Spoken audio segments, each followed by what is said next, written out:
Assalamu alaikum students. Today our topic is heat class 7th.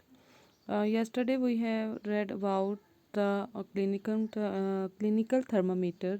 आज जो है हम लेबॉर्ट्री थर्मामीटर के बारे में पढ़ेंगे। लेबॉर्ट्री थर्मामीटर जो होता है वो बाकी चीज़ों के लिए जो होता है उनका टेम्परेचर देखने के लिए होता है, बाकी ऑब्जेक्ट्स के लिए। जबकि क्लिनिकल थर्मामीटर हमने देखा है कि वो मेजर करता है किसका बॉडी टेम्परेचर होता है, ह्यूमन बॉडी टेम्परेचर को देखता है क्लिनिकल थर्मामीटर। लेबॉर्ट्री थर्मामीटर जो होता है ये बाकी चीज़ों का जो है टेम्परेचर देखता है। और एक और थर्मामीटर है जो है मैक्सिमम मिनिमम थर्मामीटर। ये मैक्सिमम मिनिमम थर्मामीटर जो है ये वेदर रिपोर्ट्स जो है उसके लिए मेजर करता है, वेदर में जो है कितनी गर्मी है, ठीक है ना। और जो ये क्या बोलते हैं लेबॉर्ट्री थर्मामीटर है, ये जो होता है the range of laboratory thermometer ये होती है gradually from -10 degree to 110 degree Celsius. जबकि हमने देखा जो क्लिनिकल लेबॉर्ट्री जो है ये क्लिनिकल थर्मामीटर जो है वो 35 डिग्री से लेके 42 डिग्री सेल्सियस तक है ना, as related to the human body का टेम्परेचर जितना हो सकता है। तो ये जो है क्या बोलते हैं इसको, जबकि लेबॉर्ट्री थर्मामीटर है ये -10 से लेके 110 डिग्री सेल्सियस तक है।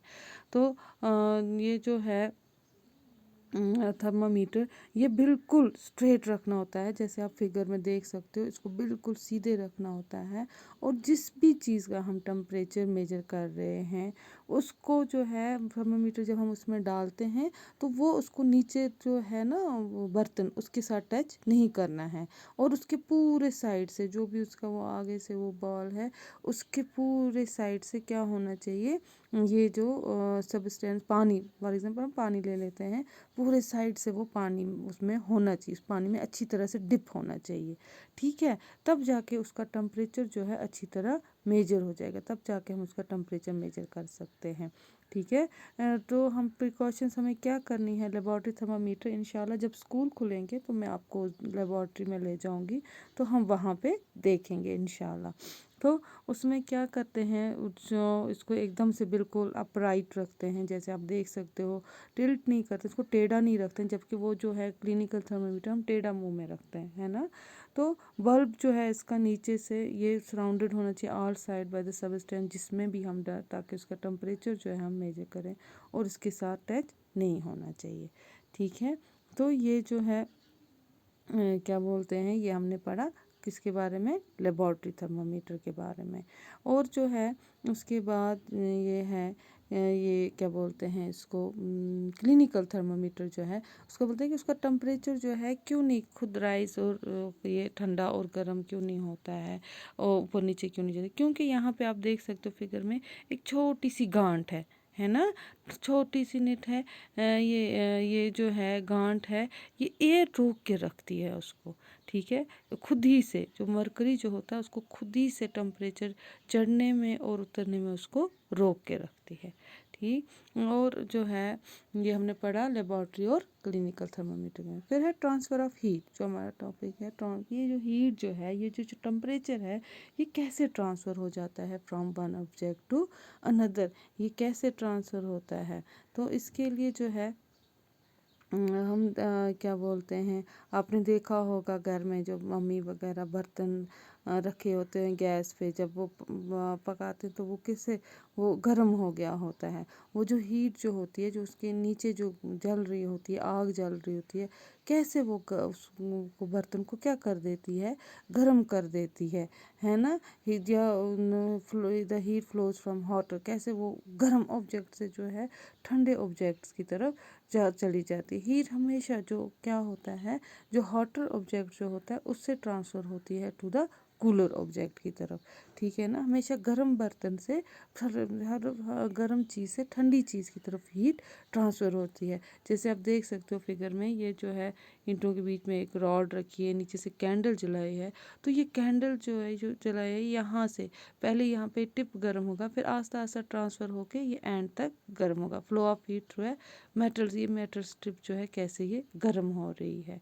तो इसी जो है the process by which heat is, इसी प्रोसेस को, ये process, the process by which heat is transfer from hotter end to the cooler end of an object is known as condensation. उस प्रोसेस को जिससे गर्म चीज़ से जो है सरद हॉटर एंड से ठंडे एंड तक जो है जाती है, जैसे आप देख सकते हो फिगर में, उसको जो है कंडेंसेशन बोलते हैं। इन सॉलिड्स में generally the heat is transfer by the process of condensation. Mostly ये जो सॉलिड्स में होता है, ठीक है ना। In solids the process by which heat is transfer from hotter end to the cooler end, in solid from which the heat is transferred from the hotter end to the cooler end is known as condensation। ठीक है ना। यहाँ पे जो है वो, और हम उन मटेरियल को कंडेंसेशंस बोलते हैं जिनको ये बोलते हैं मटेरियल विच अलो, जो अलो करते हैं हीट को पास होने में, जहाँ से ईजिली पास हो जाते हैं, उनको हम बोलते हैं कंडक्टर।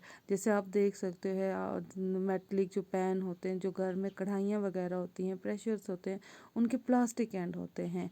और जो आपकी मम्मी वगैरह वो चमचे वगैरह यूज़ करती है पकाने के लिए, मोस्टली उनके प्लास्टिक एंड होते हैं, या लकड़ी का चमचा यूज़ करते हैं।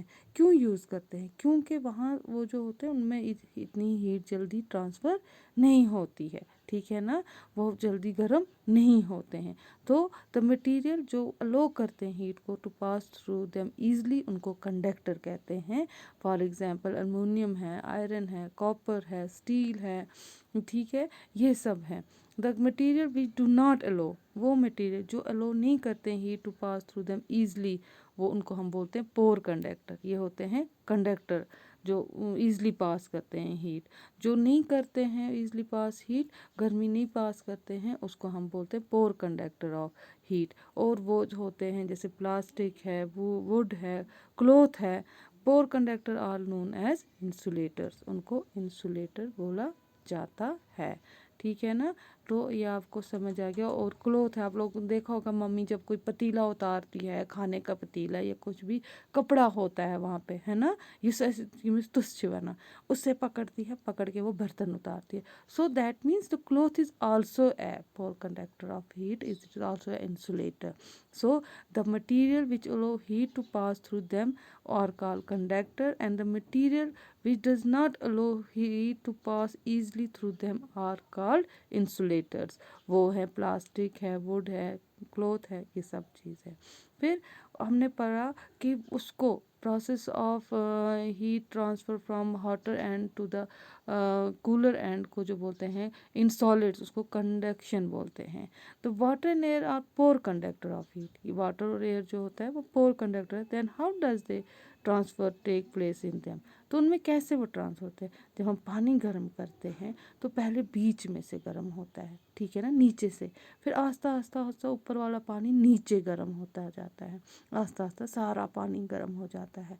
तो वो द ट्रांसफ़र ऑफ हीट, ठीक है ना, the process continue till the whole water, जब तक पूरा पानी गर्म हो जाता है।